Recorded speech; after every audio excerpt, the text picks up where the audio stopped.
you need to challenge yourself academically, okay? Not take basket weaving in 12th grade. Take something that matters.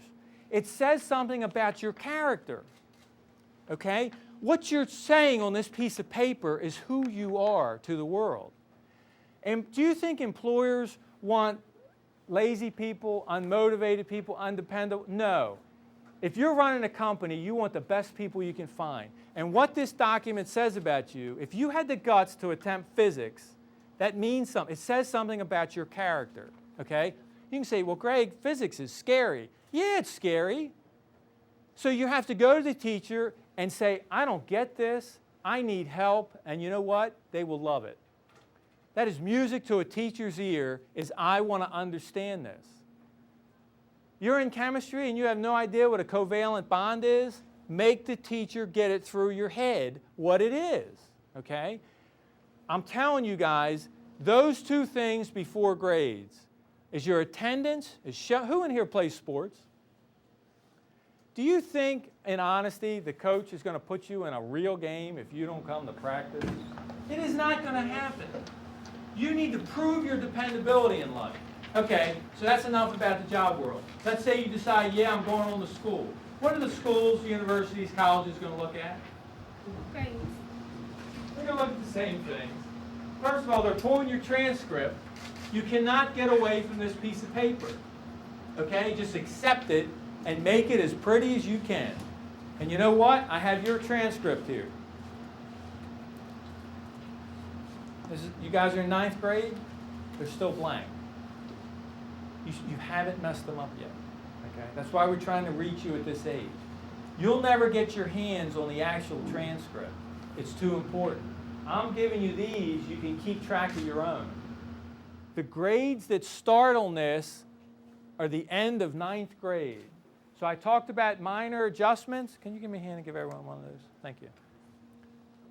If you're off a little bit on one of your classes, you can make your little course correction. Don't wait till May to try to make a course correction. You're already too far off course. If you make these little corrections now, you can save the ship, okay? You can land in San Francisco rather than LA. Now,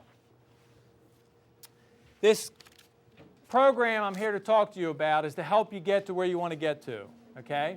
It's called Maryland Scholars. It's put together by the largest group of private employers in the state of Maryland, and they want to help you guys get to where you want to get to, the Maryland Business Roundtable. So this program is called Maryland Scholars. How do you become a Maryland Scholar? Well, first of all, why would you want to be a Maryland Scholar? There's a couple of benefits to you. If you notice on that transcript, the bottom right corner, there's a box now that wasn't there when I was in school. It's called Maryland Scholar. It's either checked or it isn't. There's no gray area. There's no in between. You're either a scholar or you're not. How do you become one? We're going to set the bar a little bit higher for you. For instance, you know there's requirements to get a high school diploma. You have to go take English for 4 years. You have to get through biology. You have to pass Algebra 1. We're setting it a little bit higher, saying you have to do Algebra 2. Whoop-de-doo. We're not asking for blood, just a little sweat. You have to take biology. We're going to say you're going to add chemistry or physics or both. You have to take 2 years of the same foreign language. So this little half sheet of paper has the requirements on it. Would you help, please? Everybody one of those? Help me again? Thanks. So that's got the requirements on it. So what's in it for you? Couple of things. There's going to be internships from the companies that set this up. Okay, what's that mean? Instead of working at McDonald's next summer, maybe you could work at Lockheed Martin or at a lab at Johns Hopkins or do something really cool that puts you ahead of your peers, that sets you apart, that lets you get actually in the real job world rather than selling fries and burgers. The other thing is you'll be eligible, some of you will be eligible for additional scholarship money. So how do you get all the facts about it? Well, we've got a magazine we're going to hand out. It's called Be What I Want to Be, and everybody's going to get one of these. There's a website associated with this, bewhatiwanttobe.com.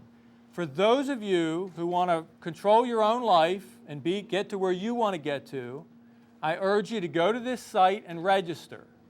Now, what's in the magazine? Well, it gives you tips on things like resume writing and how to get where you want to get to, but it also profiles people, just like you and me, average folks, how they got to where they got to in life, the courses they took, the money they make. They're just regular folks, you know, no rock stars. And it just shows you some real life examples of how to get where you want to get to, okay? Different walks of life.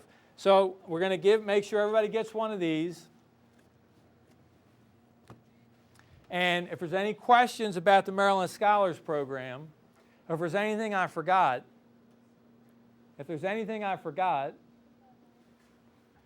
all right, here's the real life example for opportunity and preparedness. But first, I'm going to ask you guys to kind of grade me a little bit. I'm going to ask you to fill out this little questionnaire while I bring up this question. Here's the rule about the question. If you call out the answer, you're disqualified. So you have to raise your hand, and I'm going to call on you. If you get the answer correct, you get $5. This is life, opportunity and preparedness. So this is a social studies class, American government perhaps. I can ask an algebra question, I could ask a biology question, I could ask a government question. But since we're in a government class, I guess it's appropriate we ask a government question. So here's the question. Who can tell me the Fourth Amendment to the U.S. Constitution? The Fourth Amendment to the U.S. Constitution. Going once, twice, oh my gosh, no takers. Okay. Who in here has had Algebra 1? I'm a softie. Okay, this was a slam dunk. I'm a softie. I'm going to try to give away money again. It's going to be a two-part question because you guys are going to know this one, so I'm going to make it a little tougher. You got to know both parts of this. Don't call it out. I want to know the Pythagorean theorem, and I want a fact about Pythagoras. Look, if you took Algebra 1, you know you were told the Pythagorean theorem. It's a piece of cake. Somebody in this room knows the Pythagorean theorem, and I want a fact about Pythagoras. We got a taker. I think isn't it a squared plus b squared equals c squared? Beautiful. A squared plus b squared equals c squared. Wow, that's a tough one, isn't it? Tell me one fact about Pythagoras, and you've got $5. He was Where was he from? Yeah. Okay, good enough. He was a mathematician. He was a philosopher, and if you really want to hate this guy, he invented school. Pythagoras was the first person in history who thought it would be a great idea to put the learned with the folks that needed to learn, okay? But here's a little difference about Pythagoras' school. You couldn't speak for the first 5 years. You were not allowed to utter a word because he knew you don't learn by talking, you learn by listening. So thank God you're not in Pythagoras' school. All right, is there any questions about the Maryland Scholars Program, about budgeting, about transcripts, about any of the concepts I've talked about? For those of you that have grasped something from this, you already have a head start on the other kids your age. You're going to be further in life than you would have been if you employ some of these things. And if you take advantage, did everybody get a magazine? And you take advantage of these opportunities, use these tools that we have put together for you guys. Did you get one? I'll pass them back. Any questions? You guys have been great. Thank you so much. I can't believe I finished. This is the first time I ever got through. I cut out 3/4 of my talk, which is probably better. Thank you, Ms. Mox, for your time. And if there's no other questions, I'm going to pack up and get out of here.